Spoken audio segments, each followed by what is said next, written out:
Hi, and welcome to That's My Purse Pod, the podcast all about King of the Hill. I'm Jason. And I'm Jimmy. Now we're going to do what we always do and update you on our week before we jump into the podcast.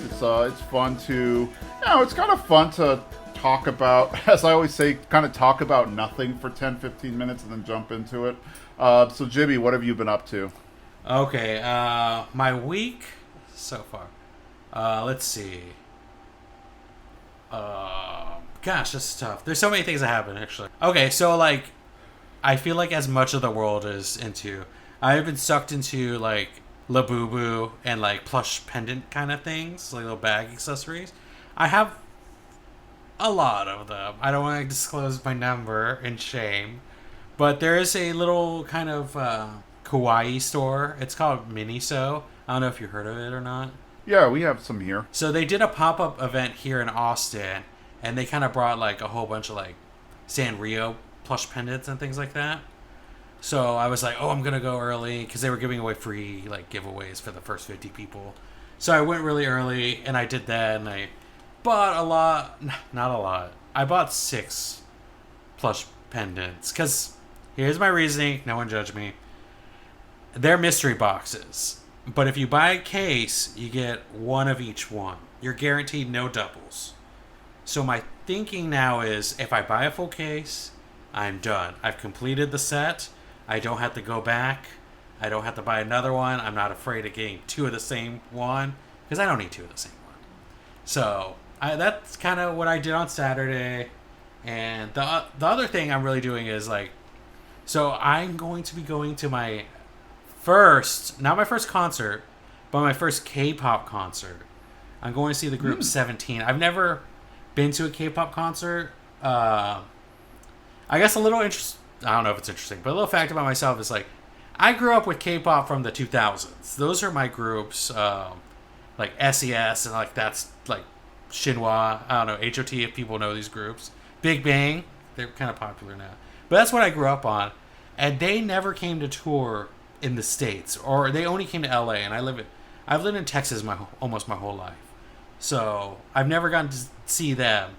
So now that the newer K-pop groups like BTS and 17 and Twice and Blackpink are coming around, I've been getting back into K-pop the past few years, and I decided, you know what, I'm gonna go. I'm going solo, so I'm a little nervous about that. Going to concert solo is still a new thing to me, but I'm going to try to enjoy it, But I've heard that people, fans make little gifts for each other to hand out to each other.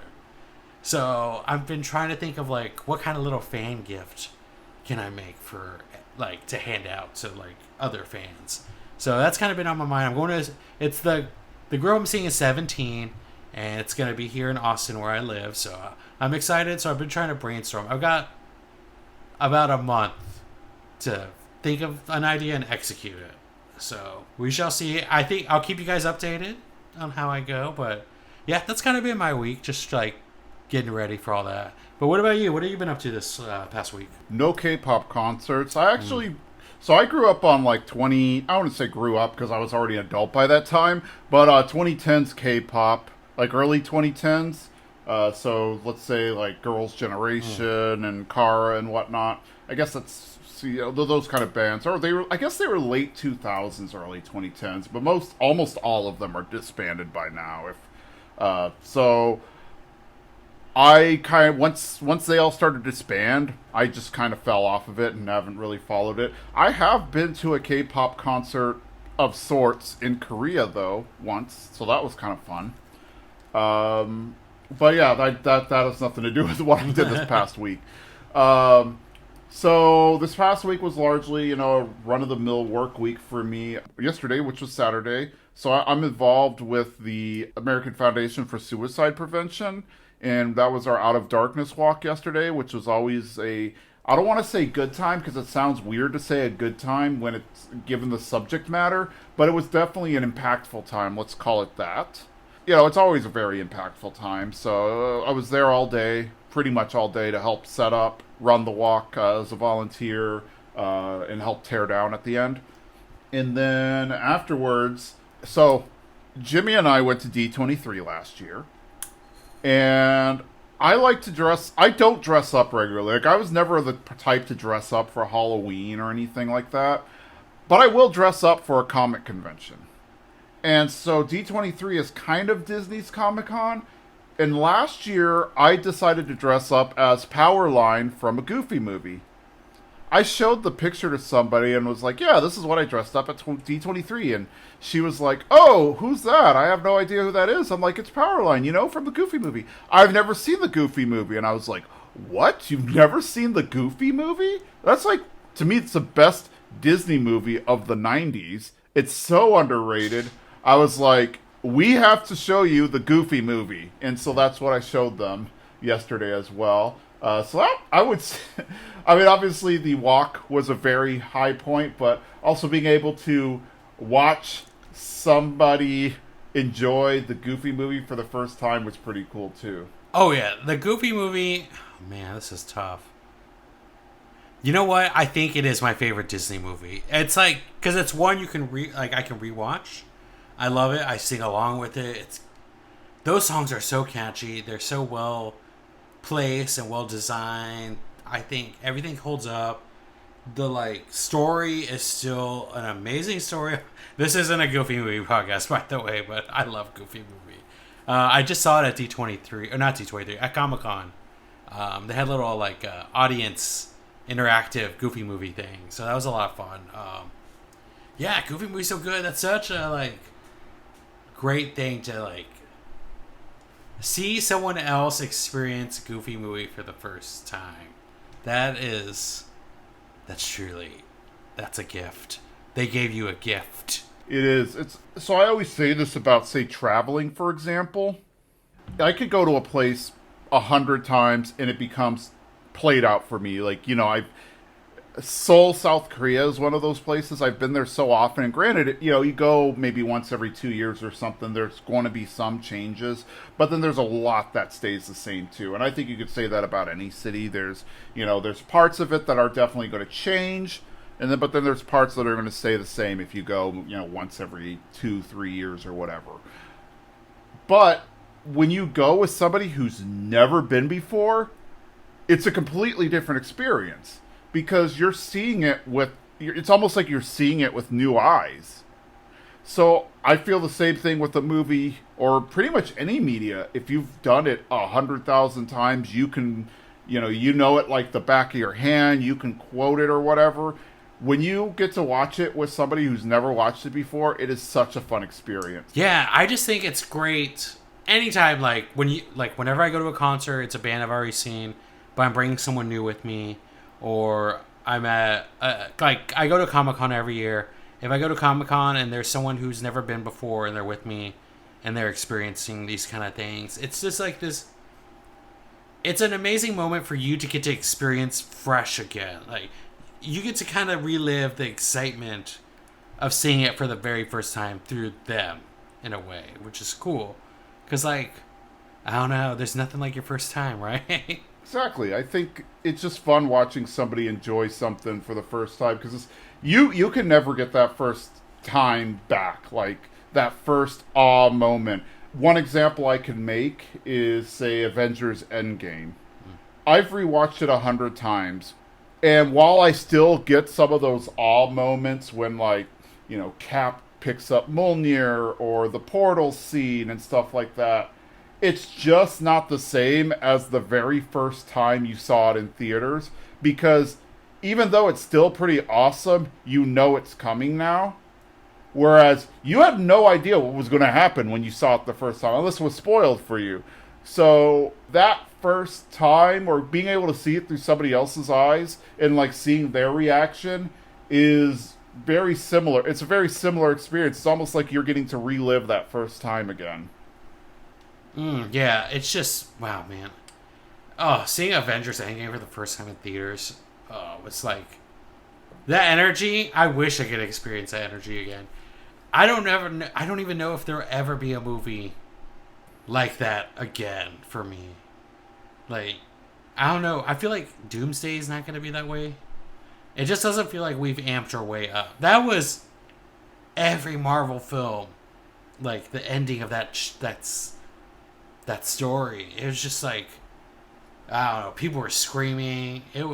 People were like yelling in the movie theater. I didn't even care. That's how great. Oh, Endgame. Endgame was so amazing. I wish I could go back in time and watch that again. Yeah, me too. That and I was thinking also more recently Deadpool and Wolverine. Some of those scenes that just came out of nowhere. That kind of I'm thinking about my theater. The scenes that blew things up. Like some things were already leaked or otherwise known. So, for example, I already knew Jennifer Garner was returning to the film. So when I saw Elektra, I wasn't really shocked. I mean, it was like, oh, I finally get to see it. I don't know about you. I heard absolutely nothing to suggest that Wesley Snipes was going to be in Deadpool and Wolverine. To see Blade walk out in the movie had my audience just yelling, because there'd been no leaks, no information, to my knowledge, to suggest that Blade was going to be in the movie. So that was a big shocker. And then, like, the thing about Wolverine, we in all the promos and stuff, we see him in his suit and whatnot. But the scene when they're about to take out the Deadpool core, and he reaches in the back and puts on his mask, my audience just blew up at that point too. Yeah, I didn't know about Blade. I knew about Elektra only because, so when Deadpool Wolverine came out, I was at Comic-Con, and I had no way of seeing it. I'm very fortunate that I have a really great friend, shout out Karma, that lets me tag along with her to all her press events. So I get to go to all this fun press stuff. The downside was we didn't get to see Deadpool Wolverine until after Comic-Con, which was very difficult staying away from spoilers. But the only reason I got Elektra spoiled for me was, I don't know if you remember hearing this story, but Ryan Reynolds came to Comic-Con, and he brought, what's her name? Julie Garner? Is that who Elektra is? Jennifer Garner. Is there a Julie Garner? I feel like I mixed up Julia Stiles and Jennifer Garner together. But Jennifer Garner was there, and she got stuck in an elevator. Like, she was riding an elevator somewhere in San Diego, and the elevator got stuck. And, someone tweeted her or whatever. So that was the only reason I was like, why is she here with Deadpool Wolverine and she's not in the movie? So that was the only, when Wesley Snipes, when Gambit came out. Okay. This is just going to be I know, I'm just going to say it. This is a PSA for everyone. If you're going to a movie, like some kind of fun, comic book, anime, any action movie, like a Fast and Furious, anything, I'm going to tell you this. Week one, I think it should be allowed week one for your audience to get rowdy. Not like throwing stuff at the screen or screaming, but if a cool action scene happens, I feel like people should be able to be like, yeah, or clap or get excited about it. I think the energy should be I just recently saw Demon Slayer, the Demon Slayer movie this past week, a week ago. And people were screaming and cheering during the fight scenes. Because we're getting to the end of the series. And I was like, this is the energy I want. This is the fandom. But I think sometimes people are afraid to get excited in the movie because, we do have to be respectful in the movie theater. But I think first weekend or even opening night, we'll just leave it opening night showings. Let's get excited. I'm allowing you to get excited to a reasonable amount. Then after that, we're quiet. We're quiet. Except for concert movies. If it's a movie that's a concert, I want you to sing along. I want people to sing along and get excited. I want it to be like you were at the concert. Because that's what they're trying to replicate. A feel of you being at the concert. So, don't go to a concert movie on a date night. If you just want to cuddle up and be at a, people are going to be singing. Sorry. I'm sorry, not sorry. But, yeah. People get excited for movies. I want it again. I love that experience. I don't know why I went off on that, but I was thinking about Endgame and all that stuff, and people being excited about Wolverine. Mm-hmm. When people cheer and when people clap, I'm like, yes, this is it. We're gonna have a fun. Movies are like rides to me. When you go to theater, it's kind of like a ride, and I want people to be excited. But yeah, but oh my gosh, how do we get so much off topic? What were we talking about? I don't even know. It always happens, but I don't know. It was a good conversation though. But I think we're at a point where we should jump into King of the Hill. So Yeah, or I'll just go on and on. We could. We should just have a podcast where we're just talking about nothing. Yeah. That's another day, another $1. So this episode is, I believe, episode 8 of the season. So we're getting to the end. It's called Kahn-scious Uncoupling with, Kahn in it, the character. So it's a bit of a pun.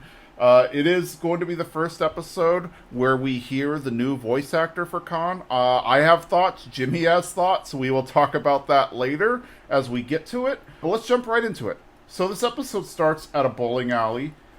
Dale is being Dale at the bowling alley. He has a conspiracy theory about everything, and he's wondering, what happens when the ball is actually in the back, and, they're switching out my ball, and blah, blah, blah. Hank bowls and he doesn't do as well, and Kahn tears into Hank for being a loser. The Souphanousinphones wind up winning this competition. Minh gloats, and Peggy, of course, being Peggy, has to push back, and Peggy says, well, I came in first at the Aramco family bowling night. In fact, I bowled a 280. They called me almost perfect Peggy because of that. And then Hank corrects her and says, you actually bowled a 180. I remember because you made the comment towards somebody that they should take a 180 and leave right away, which wasn't your best comeback. Then the Souphanousinphones talk about how their 30th wedding anniversary is coming up and how they hired Robota Chane to cater the wedding. They only hired it not to support Bobby, obviously, because they don't care about Bobby. They did it for Chane, and they're still kissing up to Lasana songs and stuff. But they also hired Dale to film and photograph the wedding, and Boomhauer to bartend, which, okay, I guess that's a choice. The Hills talk about how they just celebrated their 29th wedding anniversary, and Peggy is making it a competition because she has to make everything a competition. But there is a major continuity error here, because in the episode Old as the Hills are celebrating their 20th wedding anniversary, and Kahn makes mention that they've only been married for 13 years. So now all of a sudden they've added an additional, this is an 8-year time skip, so they should have only been married 21 years. They've added 9 years to it. But okay, whatever. It's a continuity slip-up. Bill shows up, and then Dale says, hey, this is a couples only thing, plus Dale plus Boomhauer. And Bill's like, hey, this just happens to be my favorite restaurant. He sits down, and he's like, hey, give me my order. And the guy just automatically gives him what he wants, and he knows, which, I guess is a thing. I know in Austin for the longest time, if you were to look up the greatest burgers in Austin, one thing that would always be on the list was the Lebowski Grill, which was the grill inside of one of the bowling alleys. So I guess there are people who like to eat at bowling alleys just for the heck of it, whatever. Kahn does not want Bill at the wedding at all. Kahn says he won't invite him because he dated his late mother, Leoma, which means Leoma's sadly passed.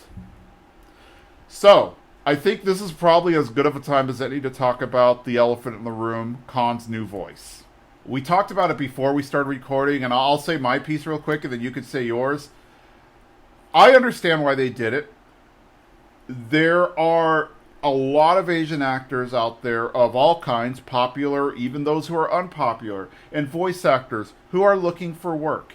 It just doesn't seem right to give an Asian character or a black character or whatnot a white voice actor when there are plenty of people of that race who want the job. So I get that, 100%.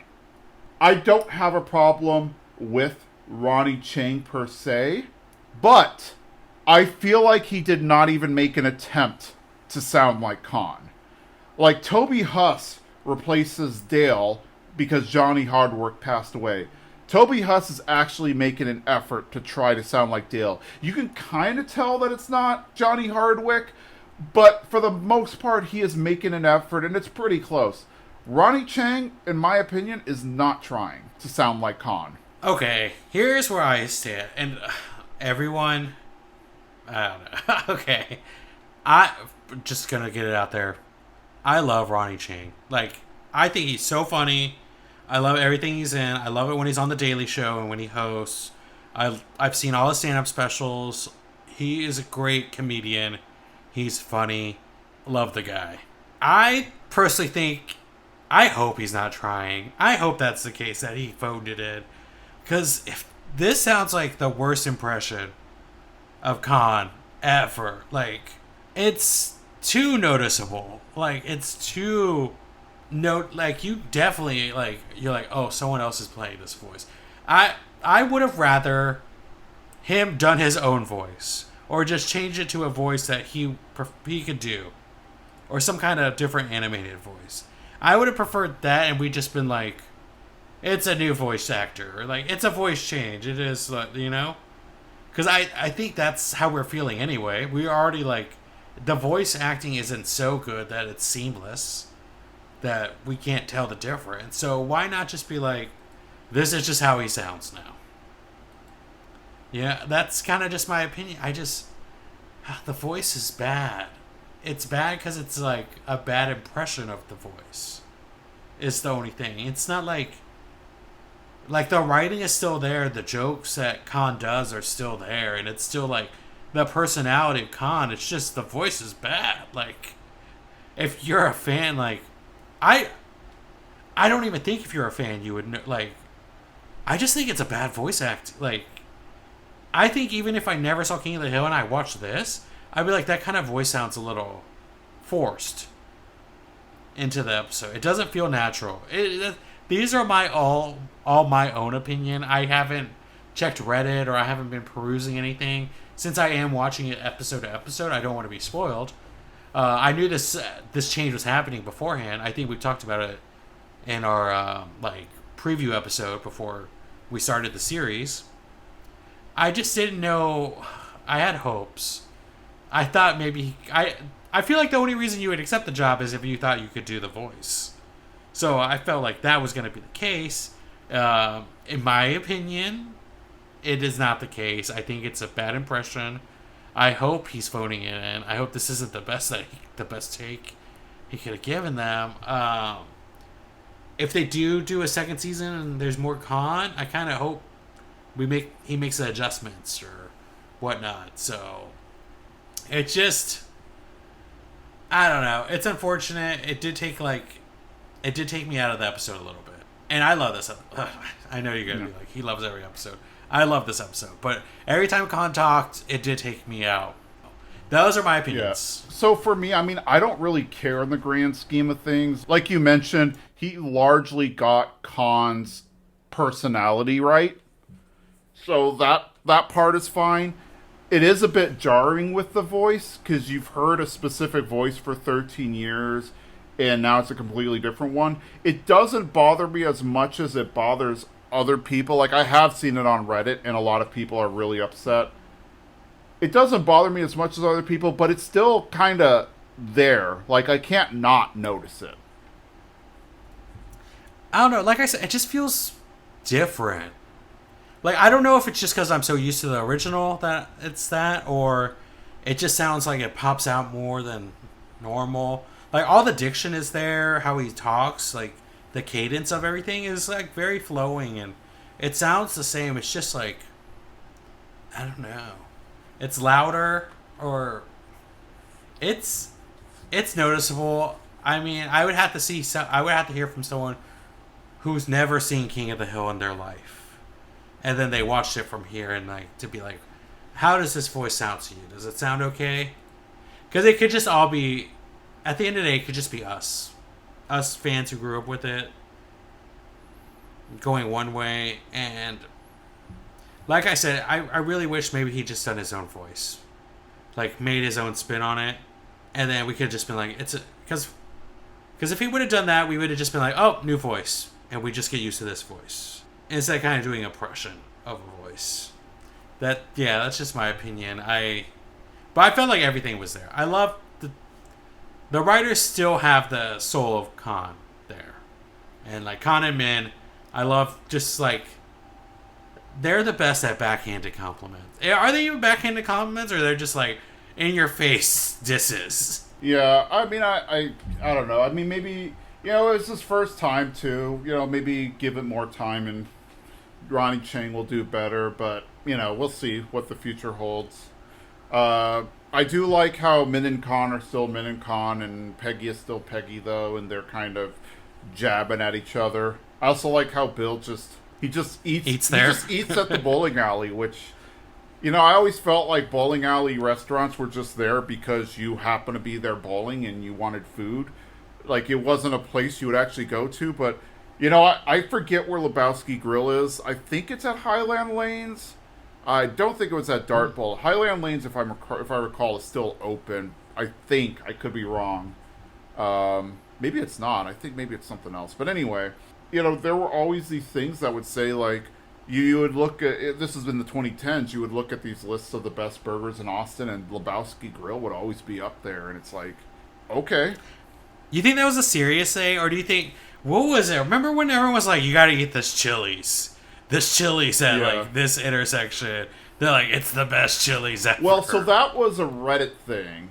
And so to those of you who don't know Austin or don't follow the Austin subreddit, there was a Reddit thing in Austin. I forget who it was, but inevitably somebody would be coming to visit Austin. Somebody would go on Reddit and say, hey, what's the one restaurant I have to try or whatever? And that question would always come up. Somebody's traveling in Austin, they'd ask it. So a few people would just start being snarky and say, you should go to the Chili's at 45th and Lamar.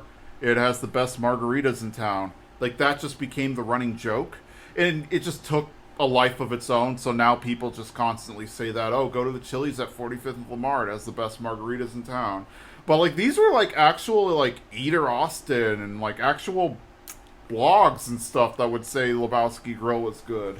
I don't know. I don't trust it. Like, just someone from Austin. I've never eaten there, by the way, so I don't know the burger. But every time I go to any restaurant in Austin, there's always that thing where it's like, Austin Statesman best hamburger in the Northwest area. Voted best blah, blah, blah. I feel like everyone has won an award. And they get more and more specific. And I'm like, okay. Like, best pho restaurant with a funny pun name. Yeah. I'm like, okay. I don't know what this means anymore. But maybe it is great. If it's still there, I might go try it. Yeah. Well, then I have to go bowl. I feel like I got bowl. Should I just go there and just eat the burger and not bowl? They're getting your money yet. They're getting money anyway, so I just do it. Yeah, just go and eat the burger. Be like, it's... But, wait, have you ever been a regular at anywhere? Like, Bill's a regular at this. Like, have you ever been anywhere and they're like, we already know your order? Kirby Lane. Kirby Lane? Wow, what was your order? I'm just curious. I'd always get the pancake of the week. It was with me in like a Subway. Like, it was a Subway I would always go in the mornings. And I would always get the same thing so they would know and they would just start it without me asking. And I went there, but did I ever tell you I was robbed at that Subway? No, but now we got to tell this story. Yeah, I was robbed. Like, I was robbed by gunpoint at the Subway. So, like, because I would go in the morning. I would go at, like, 7 o'clock in the morning. Because I would go right before work to get my Subway sandwich for my lunchtime at work. So I would go in the morning. I would get a Subway sandwich. And I always got a meatball sub. And this is how great that Subway was. They knew I wanted a meatball sub, but they never had the meatballs ready. So they would start the meatballs as, like, first thing, because they knew I would be coming in the morning to get a meatball sub. So that's how great that Subway was. But I went there, and there was only the Subway worker and one other person in there. And I walked in, and it was so quiet. And, like, that guy was facing the cashier. And then he turned around, and he, like, was like... He basically was like, give me your wallet and all your cash now. And I was like, okay. You always think about, like... You always think, like, what do I do in this moment? Like, am I going to take the gun? Or how am I going to react? And I think my reaction was the best reaction. Which was, just give him everything. You know what I mean? Like, just give him all your stuff. There's no way I'm beating a gun. Like, which just play along and we'll see how this goes. And, like... He ended up leaving. He took all the cash in the register, which wasn't a lot. Because, like, the Subway just opened. But Yeah, the police came afterwards. We had to get statements and everything. It was crazy. I had to cancel all my like credit cards and whatnot. It was interesting. I've never been robbed. I've never been robbed, let alone robbed with like at gunpoint. And so that was our experience. So yeah, and then I didn't eat at Subway for like 2 years. I couldn't eat it. Like it was just like can't go to Subway anymore. But yeah, but that's a place that I used to go that I was a usual at. They had my order. But little fun fact about me. I've never been robbed, and I'm glad you're all right. Yeah, thank you. I don't recommend anyone getting robbed. And don't rob people. Just it's not good. Yep. Just there's other ways. Guys. Well, on that note, back to King of the Hill. So at the Hill House, Peggy and Hank are getting ready to go to bed, and Peggy is mad at Hank, and she's like, "Oh, I bet you're wondering why I'm giving you the silent treatment," but Hank's not even paying attention, and he walks in and it's like, "Is everything fine?" And he's like, "Yeah, everything's fine." He's like, "Oh, well, okay then," and so Peggy just says, Peggy's upset, so she just says her thing, and she's like, "Oh, Hank, you embarrassed me," and Hank just doesn't understand what she's talking about. It's like, you corrected me when I was telling the story, and Hank's like, "You lied. I was not going to be an accomplice in your lie." They go back and forth about it because I guess Peggy, you know how Peggy is. Peggy wants to make herself seem better than she is, and Hank is a goody two shoes and is not going to lie about anything, and it's kind of straight laced. So all of a sudden they hear noise outside, and Peggy goes for the gun safe under the bed, but it has a nail gun in it. Hank realizes, well, the noise is coming from the Souphanousinphones garage, and Peggy's like, "Oh, well, that's Kahn and Minh's problem. Let's see how cocky they are when they're robbed blind." So Hank goes to the garage with the nail gun, and he looks inside because the door is kind of ajar, and he says, "Prepare to eat 15-gauge nails, and it is Kahn."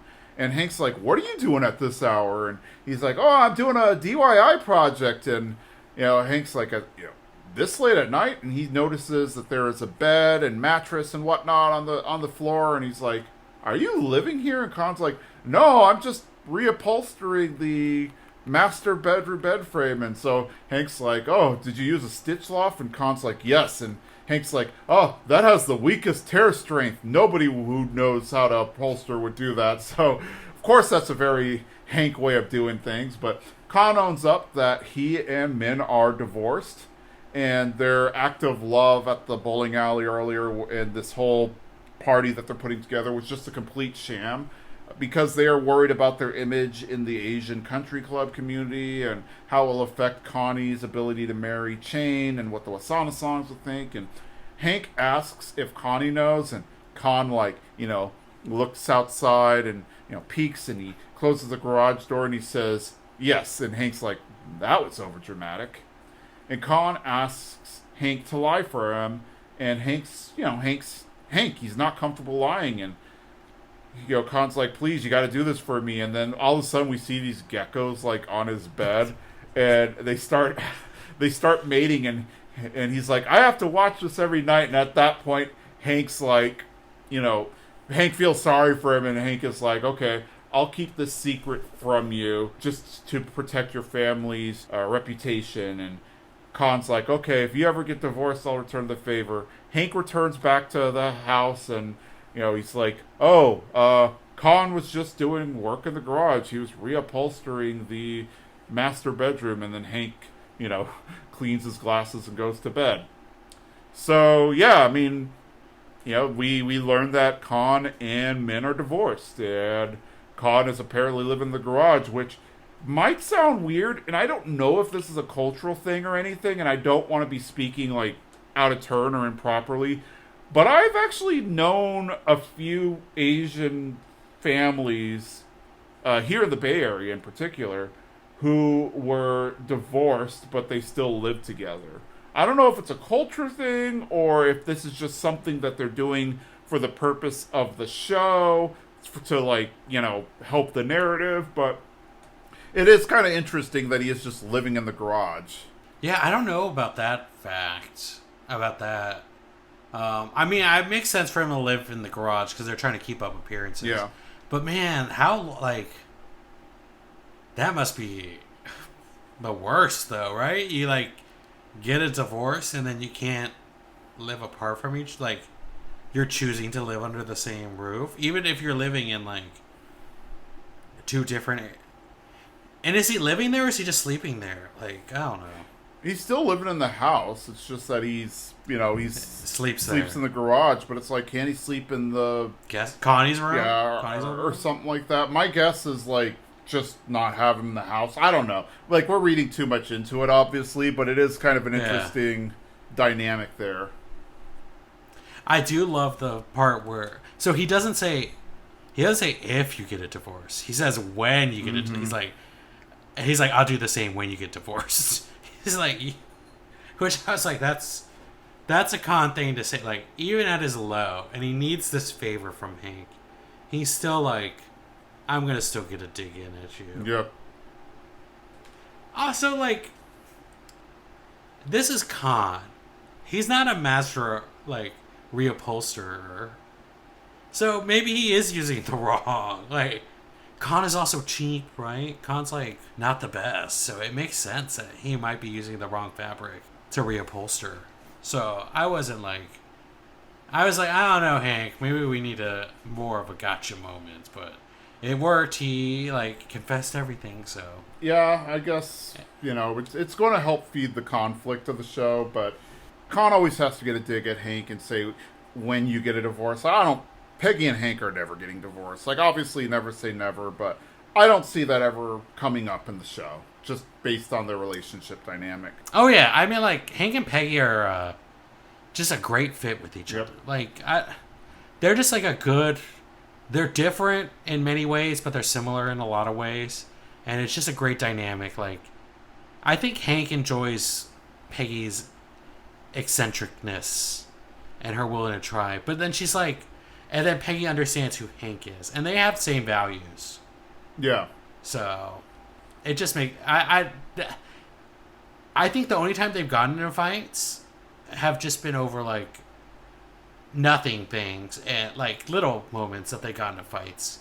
And then it's always been resolved. Like, it's never like, we've gone to bed angrily. Or, like, you've done this and we can't see each other for a while. It's kind of just like, oh, we had a little tiff and we figured it out. We worked it out like a couple would. So, yeah, they're never going to do it. Kahn's never going to have to return that favor. And those geckos better be showing up throughout this whole rest of the season. I love those geckos and how they taunt Kahn on his pillow as they mate. That was funny. At Robota Chane, Bobby's kind of going over the plans with Connie and making fried oysters with coconut pearls, and Connie says, they're just doing this to impress their friends and Chane's parents. Like, that's why they're going all out on this anniversary party. And she wants to tell her mom about, I'm in an E&M. Like, this isn't a serious relationship, but, she can't. And so Connie leaves to study and Bobby leaves to, continue working.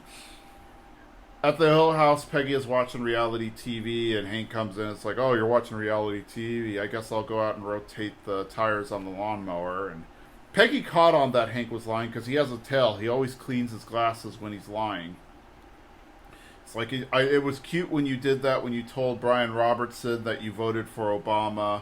But then Hank is like, oh, Kahn swore me to secrecy. I can't tell you. But then Peggy guilt trips Hank, and he eventually lets her know that, they are divorced and Kahn's living in the garage and I think he's peeing in a bucket. And Peggy obviously is happy to learn that their marriage life is a lie. And Peggy points out that Hank is asking her to now be an accomplice in a lie. And Hank has given her the silent treatment and Peggy's like, fine, I'll keep the secret. But then she wants to turn this into a competition too to see who can keep the secret the best at the party tonight, or who could be the best liar. So of course Peggy has to do that.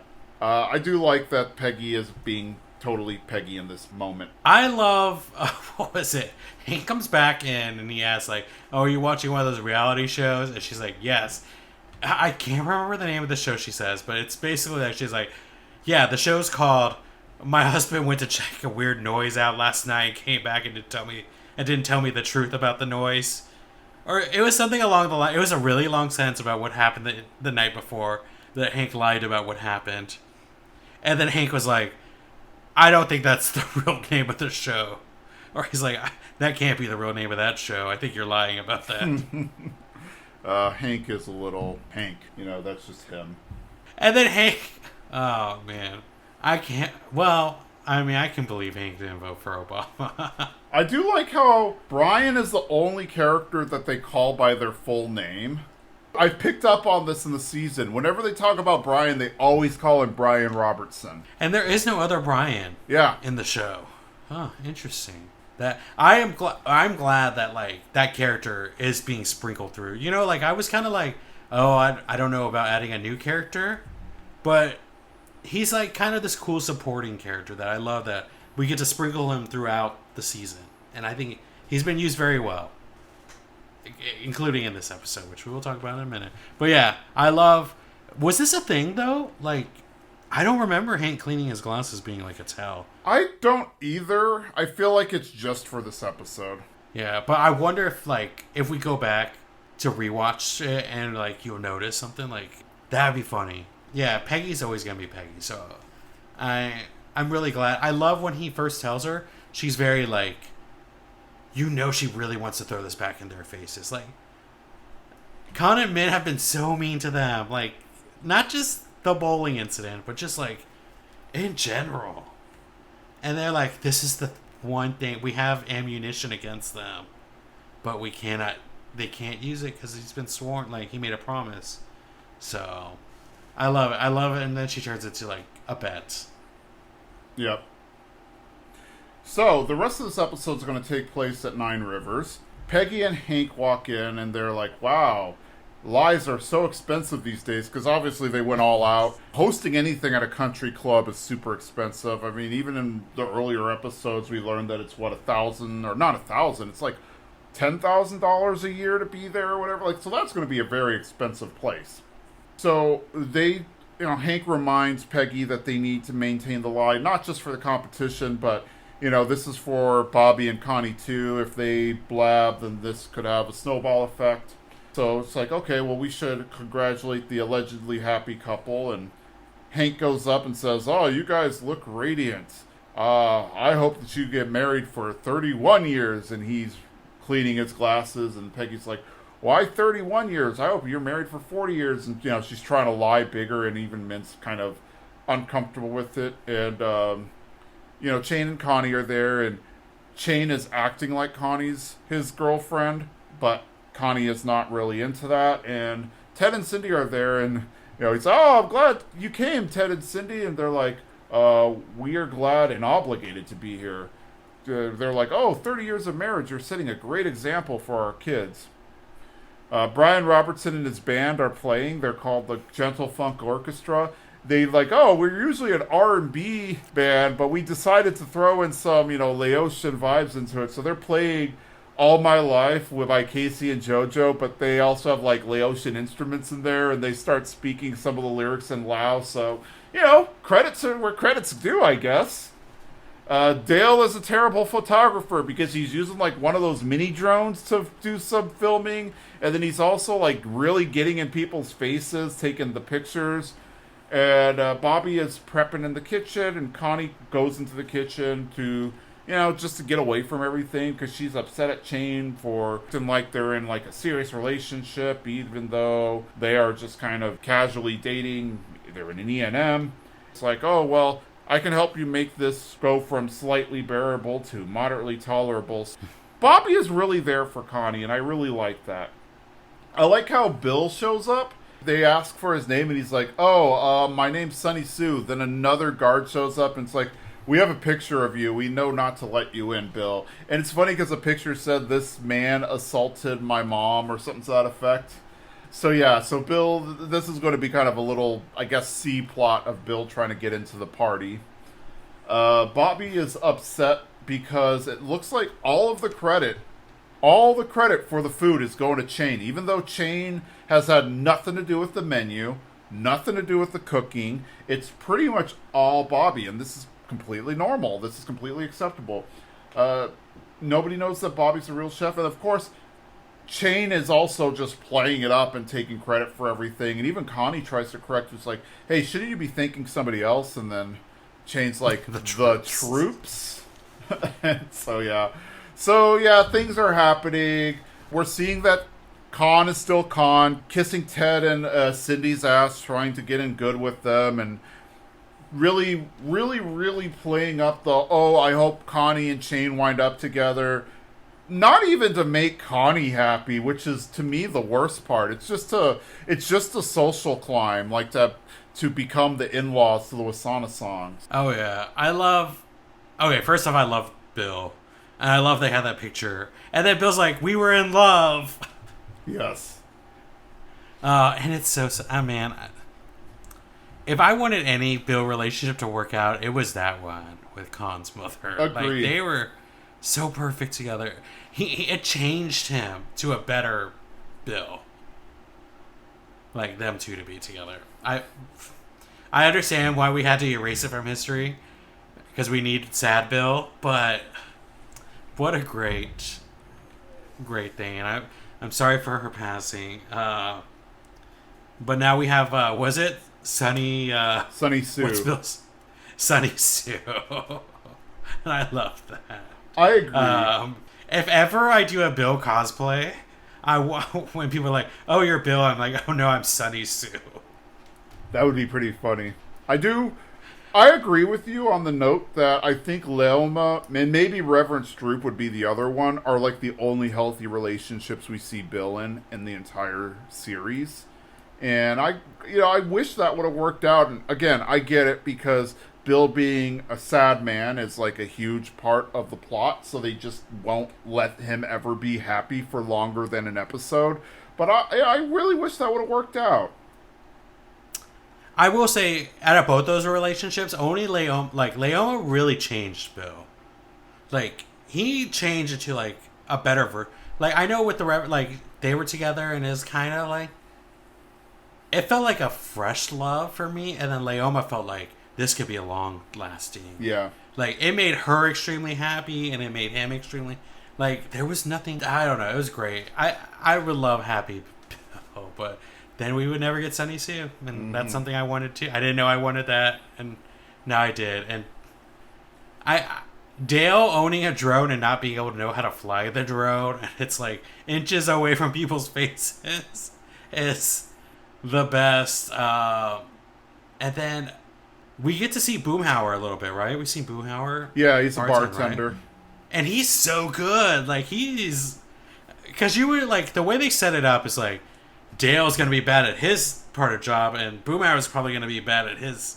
because they set it up like, oh, Kahn really cheaped out on, like, the service part. Because they spent all their money getting the club. Mm-hmm. But Boomhauer is like, he's doing, gosh, what's that movie with Tom Cruise and he's a bartender? Cocktail.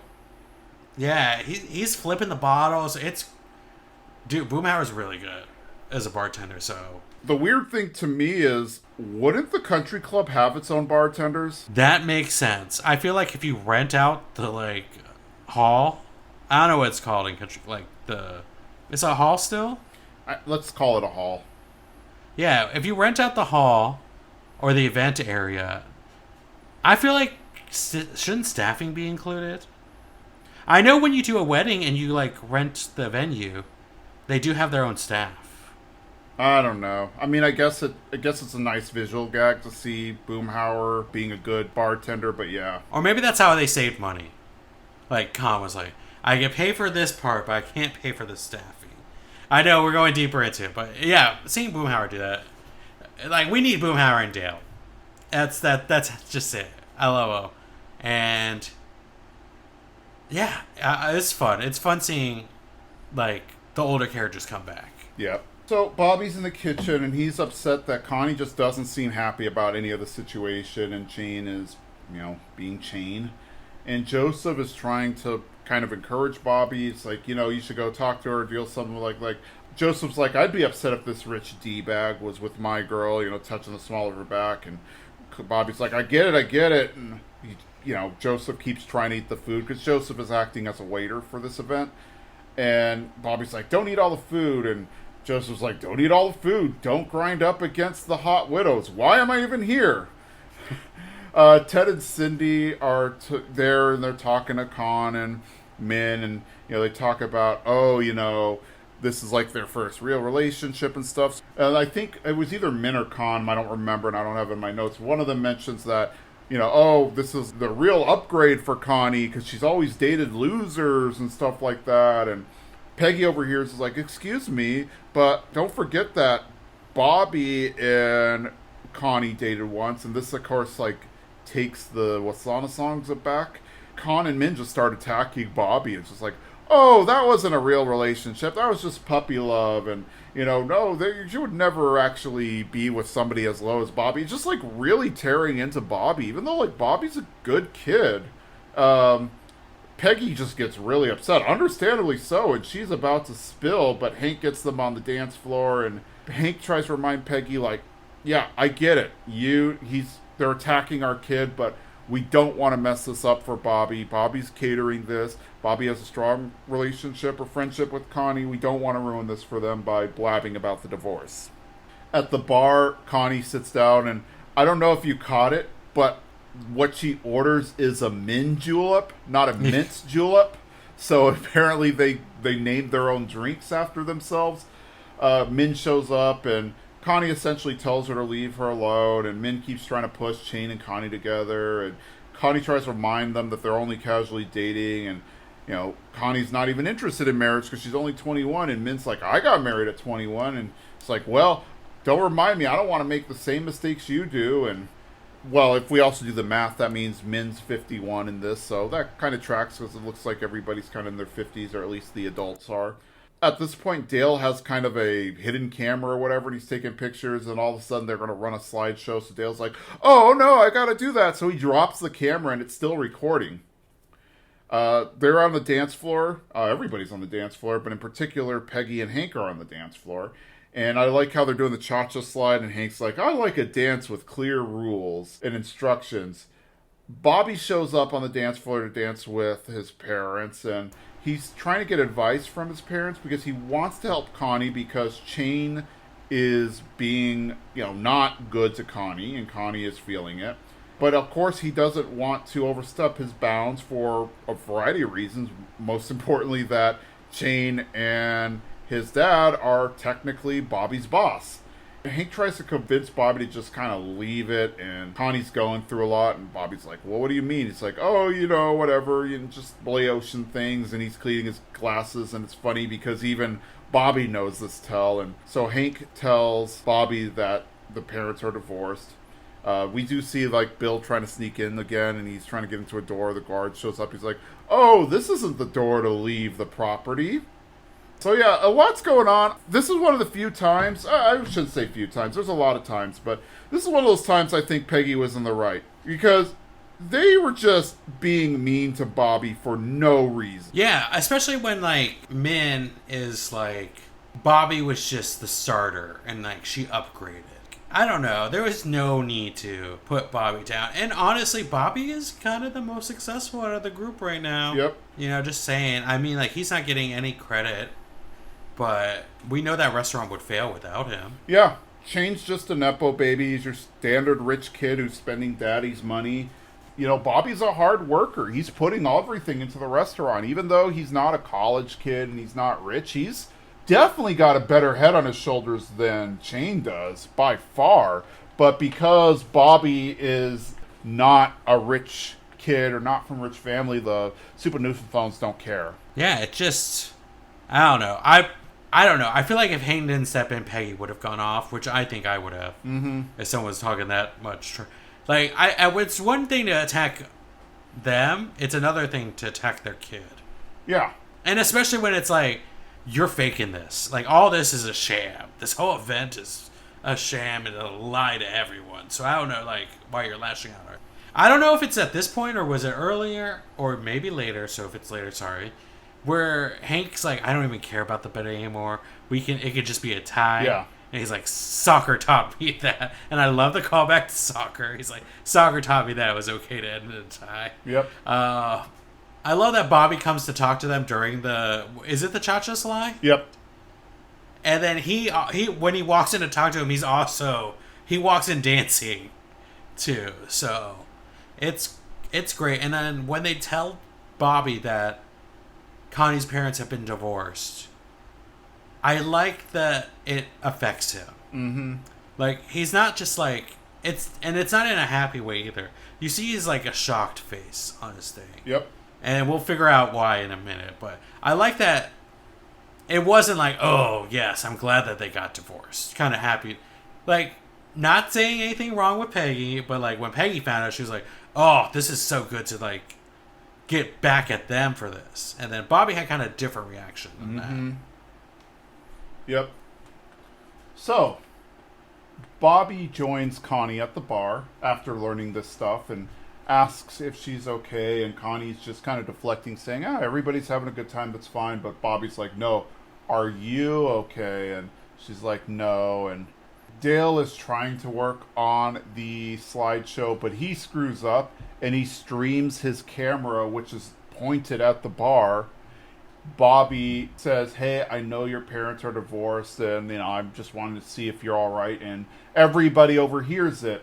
Kahn is, of course, angry, and he's like, oh, no, this is just a joke. We're happily married. We have plenty of sex. We had it right before. And Min's in the audience, and she looks over at Connie and sees how disappointed Connie is. And so Min decides it's time to end this charade. So she gets up on stage and says, yes, we've been divorced for 2 years. And Hank pretends like he just learned, like, oh. And Peggy's happy to learn that they've technically been married longer than the Souphanousinphones, since they were divorced 2 years ago. So they'd only been married for 28 years. Ted and Cindy decide that maybe Chane shouldn't date Connie, since Connie's from a broken family. Chane just becomes Chane. Let's just be honest. Chane goes up to Connie and is like, hey, it looks like you're dealing with a lot, so I'm going to bounce. And, Connie's like, wait, you're just going to leave me now of all times? It's like, hey, that was the whole purpose of being an E&M, so that we don't have to deal with each other's emotions and whatever. And gosh, Chane, I really hated Chane here, but he's also this. I wouldn't expect anything less. This is just who he is. Bill shows up because the party's kind of broken up. Everybody's left, and there's not much anything there. And Bill shows up, and he grabs some food from the table, and he sees Kahn, and Kahn's like, I don't care. Everything's over. People know that I've been divorced, but at least the worst part is over. And then Bill's like, oh, trust me, it only gets worse.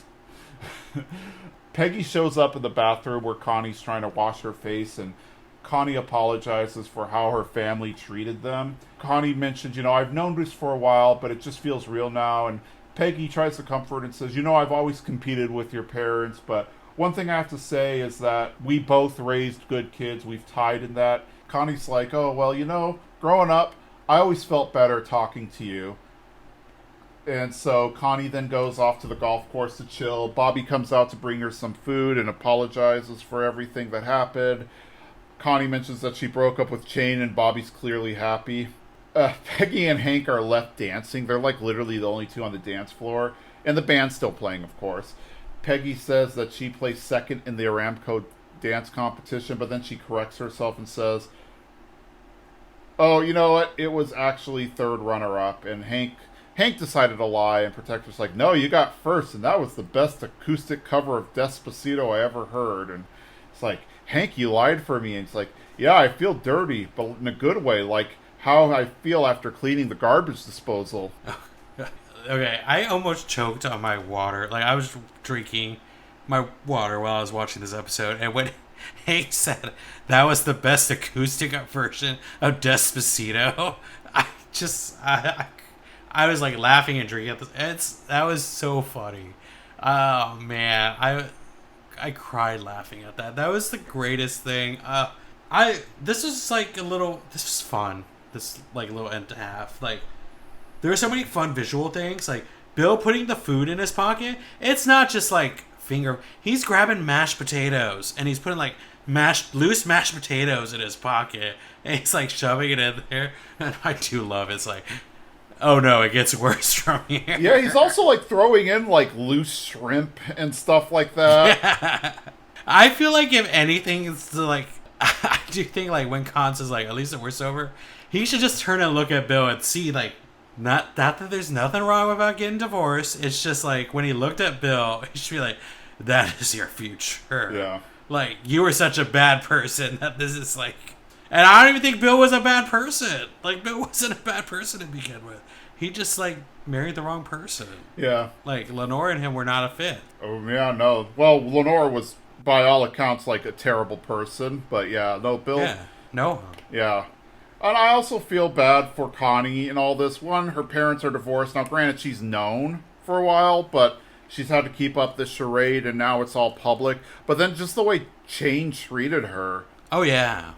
Like, he threw out all that, like, therapy talk. You know, he's like, now you're emotionally, like, attacking me with your drama or whatever. He's like, and I didn't sign up for this. I mean, like, I think that is part of their relationship. Like, they are seeing each other. I know it's like, what is it called? E&M, an ethical non-monogamy. Yeah, but that's basically saying, like, we're dating, but we see other people. Pretty much. It's like you're dating, but you're not committed. Yeah, so, I don't know. I just feel like a friends with benefits thing would have been better. You know, just casual. I know Connie, or, like, wants to, like, I don't know, like, there wants to be some justification with it, but there's nothing wrong with just, like, you're in college and you're seeing people and whatnot, you know, because Chane does not want any emotional part of it at all. He doesn't want any, like, because he's like, we can meet up later tonight to sleep together or whatever, or hook up. And he's like, I'm doing that for you. Like, that's my way, like, my gift to you. So, yeah, he is the worst. I'm so glad that is over. Yep. Yeah, I'm glad that part is over. She can move forward. I also like the little heart-to-heart she had with Peggy in the bathroom. Oh, yeah. I love how it ends, too, when Peggy's like, but I was the better mom, or something like that, or like... Was I the better mom? Asks, yeah, Connie's like, I'm not getting into this one. Yep. So, even though Peggy was like... And I'm just going to throw this out there. Peggy is such a great mom in general. Like, she's great with her advice. She's a great, like... Yeah, she makes mistakes, or she, like, does crazy things, but at the end of the day, she's just a really great mom who's very supportive. Not just to her kid, not just to Bobby, but she's also supportive to, like, Joseph and Connie. Like, she's brought, you know, them into her fold, too. And is like, I'm going to help, like, as much as I can help you guys out, because you are part of my son's life, and I want everyone who's surrounding my son to be great people. So, I can understand, like, how Connie's able to open up to Peggy a little bit more than her own mom. Yep, absolutely. Well, let's wrap up this episode. There's one last scene. Kahn is in the garage doing his thing. The guys show up. They have beers, and you know they're like, "Hey, your community rejected you, but we're your community too. We're here for you." And Kahn just doesn't want to hear it, so he closes the door on them. But as the door is closing, Hank grabs a lone beer and rolls it under the door for Kahn. And, you know, I think that was a really nice gesture. And honestly, it gave me the Man Without the Country Club vibes, where that episode where he is ultimately rejected or not allowed to join the country club, and he tells Hank, oh, you know, my real name is Smith. I just changed my last name to Souphanousinphones when I came to America, kind of signifying that, hey, I really needed a community, and that community rejected me. And then the guys come by and invite Kahn to their country club and stuff. So it's kind of nice that even though the relationship is tense with Kahn, at the end of the day, the guys still, like, support him, or they still see him as a neighbor and somebody who needs support. If Kahn wasn't so mean to them and felt this such an entitled, like, if Kahn didn't feel so entitled or so better than everyone else, he would have been such, like, there are so many episodes where they do bring Kahn in and they bring him into the alley to drink with them, or there's moment like the pool thing. There's so many times where, like, Kahn is a part of this community. If he just accepted, if he just allow himself to be with these guys are like, they're in their ways. They're very stuck in their own ways, but they're not closed off. They're open to adding Kahn in. There's so many moments where it's like, Kahn could have joined this group and been another part of these things. These people. So is Kahn moving out now that it's all out? Like, is he packing? Because he was packing up stuff. So is he packing up his stuff? I think so. Like, there's no need for him to stay in the house anymore now that everybody knows he's divorced, and he's probably going to get, like, an apartment or something like that. Do you think he moves in with Bill? Bill's had roommates before. So I heard a rumor that there was an episode that was going to explore that, but I have no idea. That would be an interesting thing to see in the upcoming season. So, I don't know. I feel like that makes... If Kahn wants to still live in the neighborhood...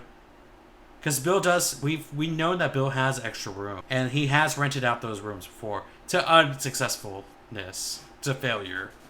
So, it would be cool to see, like... Kahn... I really do hope, like... I really would love Kahn and Minh to be broken down. And allow themselves to be accepted into, like... The group... Like, when Minh is definitely, like... Minh gets along with them. If it just wasn't this, like, superiority act that they have, they would just be such great neighbors. Mm-hmm. Like, they would all just be a lot of, like... We've seen those instances, like I said, where they all get along, so... I kind of hope this is the beginning of, like, the change for them. Because as much as I love... They can still have those little jabs at the Hills or at the Gribbles or whatever, or Bill. Everyone makes fun of Bill every now and then, but, like... Then they can have the fun moments too. Yep. So. Absolutely. Overall, I liked this episode. I think it was a well-written episode. I liked Kahn in the episode. I really liked seeing that dynamic, that kind of, I guess, what's the word I'm looking for? That kind of snippy dynamic between the Hills and the Souphanousinphones that, kind of existed through the entirety of the original 13 seasons. And it was nice to see that again this time around. It's also nice to see that really deep down... The guys accept Kahn, even though they don't like them, and Kahn doesn't really like him either.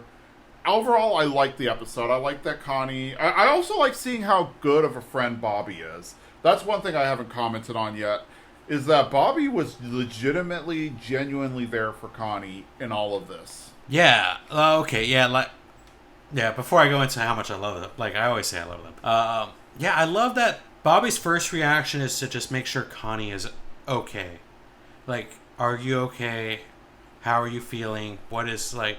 And it's not even coming from, like, I'm your ex... Like, I want to get back together with you. It's, like, a genuine... Because you don't feel that way at all.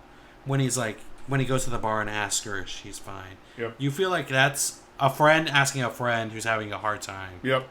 Like, how are you, like, in general right now? Like, how are you feeling? How are you processing this? I love that he goes out to find her. And he doesn't know that they've broken up yet. And he goes out to find her. And he makes sure that she's eating, that she's doing well, that she's so she doesn't have to be alone at this moment. But I love that. And then overall, I'm going to say this isn't my top episode this season that I've watched so far. It's a great episode. It's not the worst. It's not as bad as the first episode. It's not as good as some of these episodes that I've watched. But I think it's still a solid episode, and it's like a good fit for the season. We got to bring in some more characters. So, it's good, and I feel like Hank and Peggy are like a fun retired couple. Like, I've been enjoying like this new side. Agreed. And we only have 2 episodes left of the season, so we'll be talking about those coming up. And again, I'm really liking the season so far. I'm glad King of the Hill's back. We're going to probably get more episodes, more seasons, since this was super successful. Like, Hulu would be crazy not to sign on for a few more seasons. So we'll see what the future holds. But that's all I have for today. How about you? Yeah, it's a good episode. Definitely worth the watch. Well, on that note, I'm Jason. And I'm Jimmy. Bye. Bye.